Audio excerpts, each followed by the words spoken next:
Good afternoon. Welcome to the Human Results Podcast. It's October the 8th, and we are 2 days away from World Mental Health Awareness Day. And we have a very special guest. Before I go on to the special guest, good afternoon, Alistair. How are we? Oh, I'm fine. Thank you, Ben. Yes, very well. It's Friday. It's Friday. The world's opening up. 7 countries on the red list now. That's right. If you could have the fuel to take your car to the airport, you can. The world's your oyster. I know. Yes, I think since the last time we spoke, we've been through a fuel crisis, which seems to have come and gone very well. well. It's interfered with my work life arrangements for the last week or two. Certainly, I've had to change plans and drive round, join queues, and get rationing, and it's not been great. No. I think we're over it now. Hopefully, touch wood. So. Well, we're not too bad round here, but it's still not over yet. No. Worse in the southeast. How are you finding it, Sheila? Because you're... Well, there goes my intro. Well, hi. Before we get to Sheila, yes, we'll that in a moment. Our very special guest today for the Mental Health Awareness Podcast is Sheila Lord, founder of BMR. Sheila is a very highly skilled and highly qualified at maintaining workplace well-being. She has many strategies that she's took into many workplaces. But we're going to come back to that now because we're going to have to go back to the petrol crisis and Alistair's comments. So Sheila, over to you on that side of things. Well, I'm one of those smug buggers that's rolling around in a Tesla, completely not impacted, laughing at you lot, in the queues at the petrol station, mocking at the previously electric car owners for having to sit at service stations and charge on their motorway journeys, but at least we can. Thank you for keeping that part brief. Let's go on to the task of today. So we just had a pre-conversation, and I just mentioned that schools around Shropshire do seem to be taking it very seriously this year. I've got a 6 and a 9-year-old, and they've gone to school decorated. All the teachers are decorated in very colourful clothing, etc. And I think it's great to see. It's all about raising awareness. Sheila, you're obviously coming from that background. You obviously got your heart and soul in it day in, day out. Tell us the importance of Sunday, of the 10th of October. I'm a bit conflicted actually on these types of days where we promote, and I think it's absolutely fantastic that we do World Mental Health Day and we have those awareness days, and especially this year, World Mental Health Day this year is all about being in an unequal world.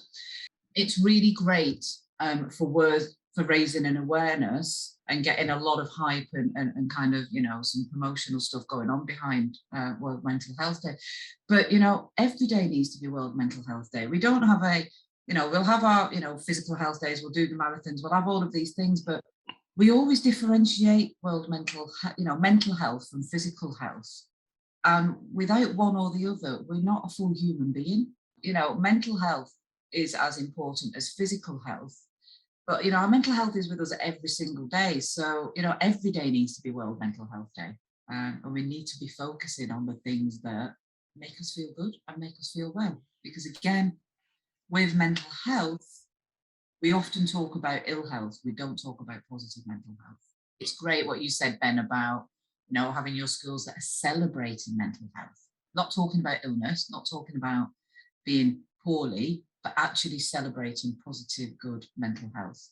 I just want to come in there, really, and I think you're spot on. And it's the same with physical health. We're always on about the illnesses. We're never on about how to keep yourself fit. And there's never been more of a proof than the last 18 months. It was the survival of the fittest, and sadly, some people didn't. And that's got to be the same for mental health, because if mentally you're right, physically you're right, the days are going to be better anyway. Absolutely, and I've experienced that. I've always been, an exerciser, going to the gym, do this, do that, knowing what to do to keep myself mentally and physically well. And I think a lot of people, especially through COVID, have struggled with that. We've fallen into ruts, we've fallen into different ways of being. And often, if mentally we're feeling a bit down, if we're feeling a bit fed up, if we're feeling a bit depressed, we just can't get ourselves out of that rut. We stop doing all the things that physically are good for us, and it becomes really, really challenging to continuously do all the right things on the same day, and we're not kind to ourselves as human beings. And of course, Alice, that then brings it back into the workplace, doesn't it? If you don't go to work correctly, you're not productive, and people are putting more pressure on you, and it's just a spiral. Oh, absolutely. And the last 18 months has been especially difficult. It's easy to think of people spending their time, their working day, working from home, but actually people's working from home, they've had wildly different experiences. And if you're living in the comfortable surroundings with a nice garden, a pleasant outlook, a spare room, a dining room, or a home study, it's very different to surrounding yourself with bags of washing and kids at home around you. It's very difficult. And I think by and large, in my experience, employers have been, on the whole, understanding, because they've seen it for themselves. They know that. They know the circumstances people are in. But there comes a point, of course, where you've still got a job to do. It is difficult. It has been difficult. And it continues to be with hybrid working and of course people now back to the commute and the grind and the petrol crisis and the extra 2 hours on their day that maybe they've been out of the habit with, and the world can get rather difficult, complicated for people, and expensive.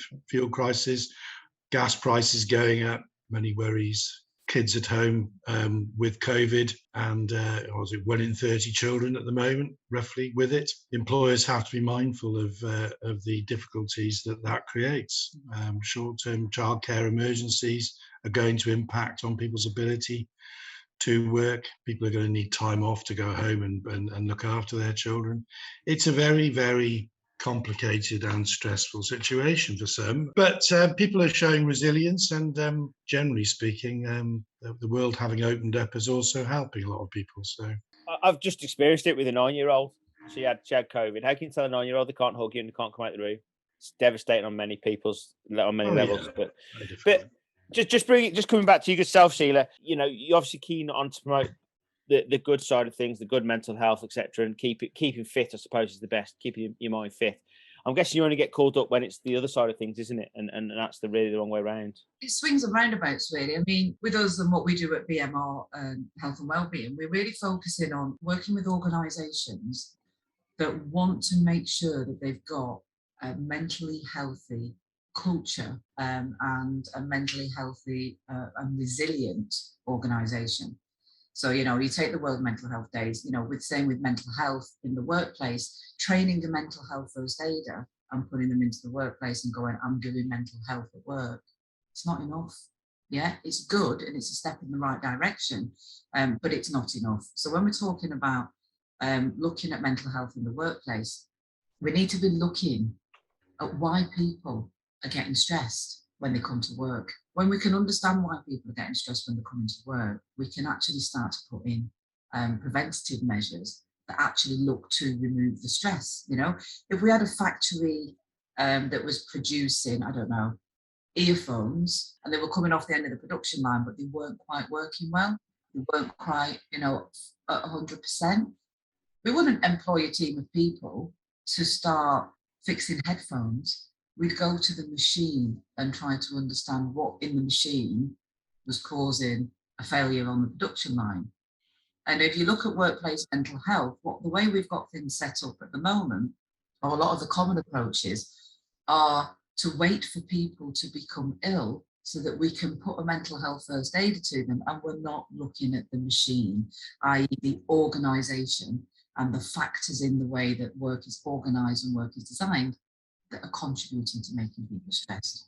Makes a lot of sense, that does. And as you say, and of course, it's what Alistair probably experiences most, is that when you go into a meeting, Alistair, to resolve a problem, you've got two people that actually aren't mentally in a fit state to deal with the problem. They can't deal with it. That's why you've had to go in, isn't it? And if we got this side of things right in the first place, you'd be having a lot more positive conversations, and that would help the whole business. Yes. Wouldn't it be more productive?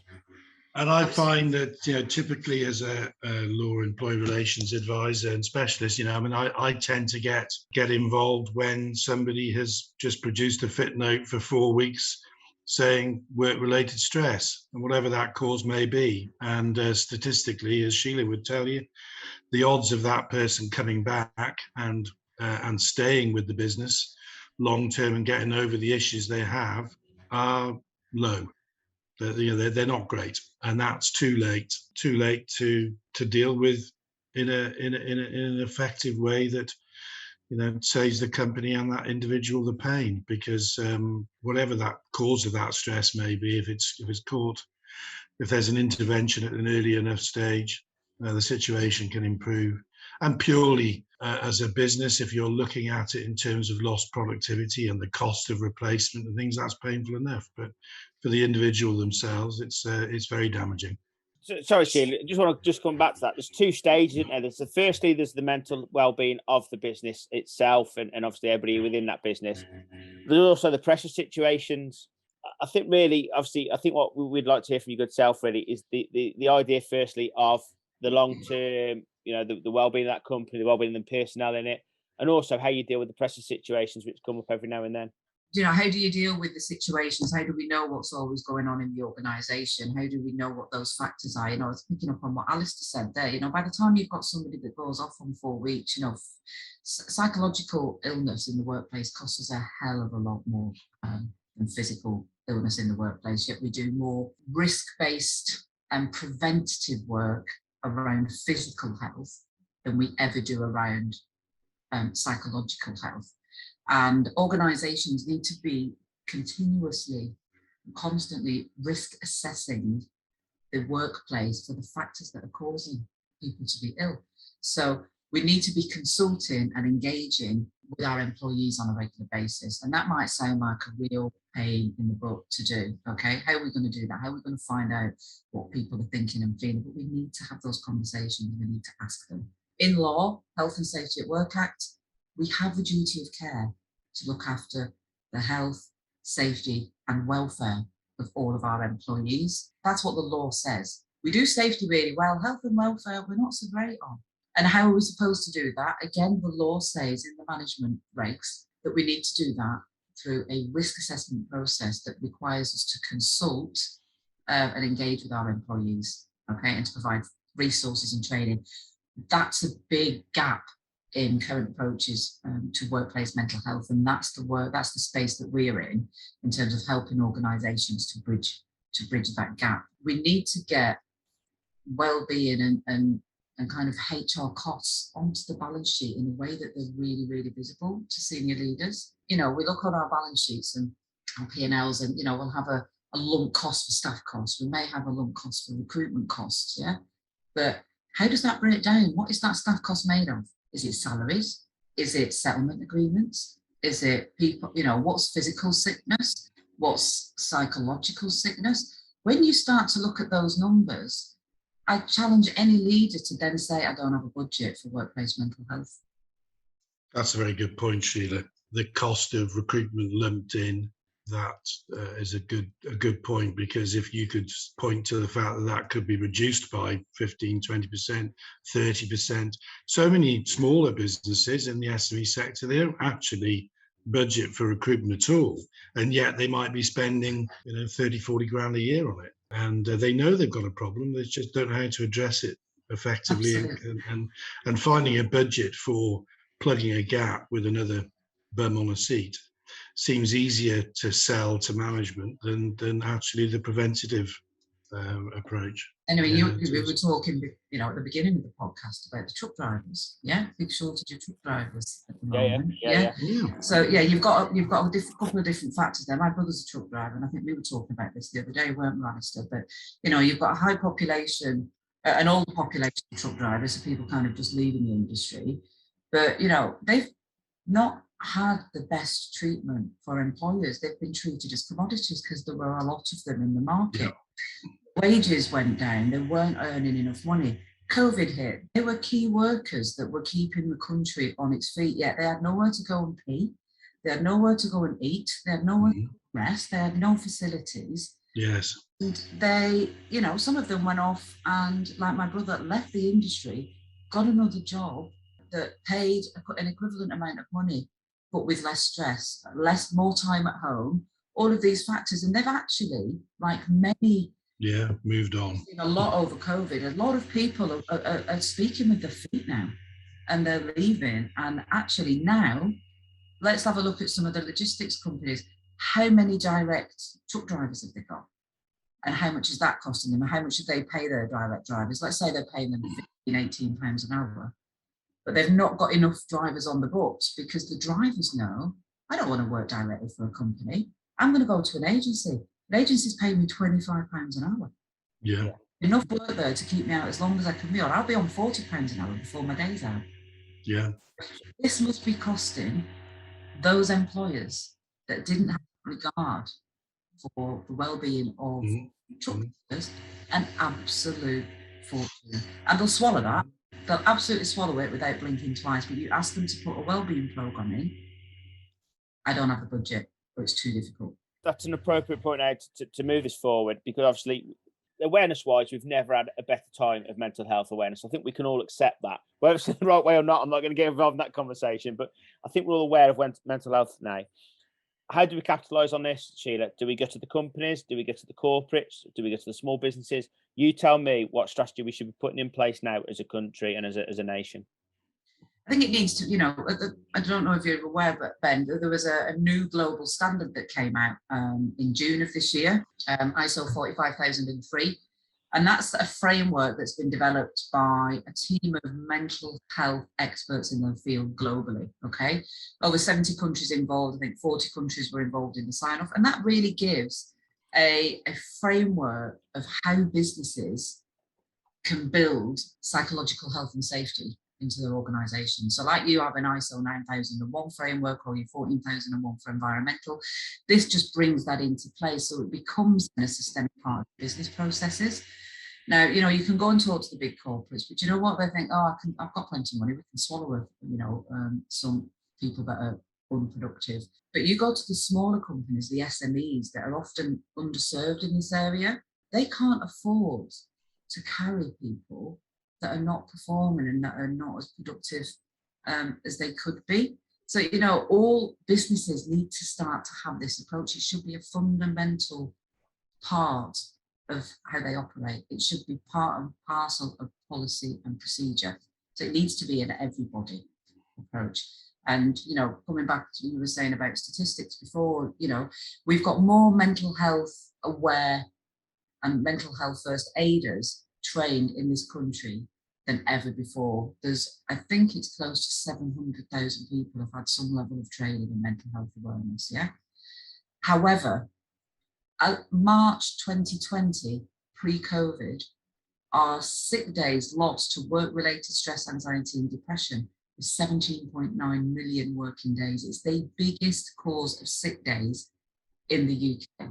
And that was pre-COVID. If you look at the HSE stats, that 17.9 million was up from 12.8 million the year before.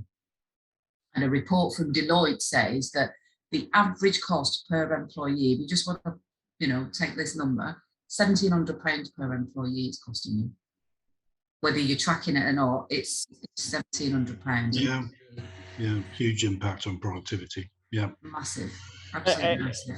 It's scary, Alistair, isn't it? It's really scary. And of course, then the impact, of course, on the business owner, and the business owner also have their mental well-being to take care of. And if all they're worried about is the figures and stuff, they're not being productive, Alistair. So it's a vicious circle, isn't it? No, that's right. Small employers are seldom equipped to actually measure the cost impact, but they'll see the impact in day-to-day business. Just needs one key worker in one position, and that can have an enormous effect in a small business. Yeah, and of course, then that puts stress on you guys to sort out in HR. So, what's your overall message, Sheila, to finish off the podcast? Give us a positive message for everybody. Look at mental health in the workplace and embrace it. Stop thinking that by doing something around workplace mental health, everybody's going to be throwing in a stress card and giving you a sick note for the next 2 weeks. By having robust approaches to workplace mental health, you're creating an environment that people are happy to come to work in. Therefore, there isn't going to be that stress card. And if you do get that old person that wants to play the stress card, work the system, take advantage. You are knowledgeable, you are informed, you've got your processes in place that you will be able to deal with that more effectively and more efficiently because you'll be less scared of it. Well, I could see you two as a team working hard and putting things right in the right place, definitely. So, that's been fascinating today. I know that we talk about these things quite a lot, but you never know the true scale of the issue, do you, really? I think I just echo what Sheila said. Keeping a good paper trail, showing that you have a process and a plan, that you've addressed things sympathetically and reasonably, And I think the key is reasonable, not bend over and accept somebody pushing the envelope beyond what is reasonable on their part, is what's reasonable in the circumstances. And as always, the law recognises that what's reasonable for a larger organisation might be different to what's reasonable for the smaller. Depends so much on their own resources, both administratively and financially. So having a plan, having a process, keeping your documents up to date, and following it and showing that you've followed that plan in a reasonable fashion. But I think in the first instance, as Sheila has said, embrace it. And I'm sure that you'll see improvements over time in the workplace in terms of cohesive teamwork and in morale, and also in productivity. And that will filter through to the bottom line. Anything else, Mr. Hobbs, this week? Anything else on the board? I mean, we're at to have a little bit of a settle period where we can actually get used to the laws that are in place now. Yes, I think we can expect to see a bit more legislation coming forward in the coming months.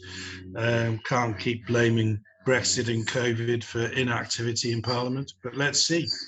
Not a great deal of content in the Tory Party conference in terms of policy, but lots of talk. So let's see. Brilliant. Sheila, it's been an absolute pleasure to talk to you today. Really appreciate you coming to the podcast. And Alistair, as always, it's been superb. Yeah, thanks, Ben. Have a good weekend. Thank you. Thanks, And Ben. thank you, Sheila, for joining us today. Thanks. Thank you, Will, for having me.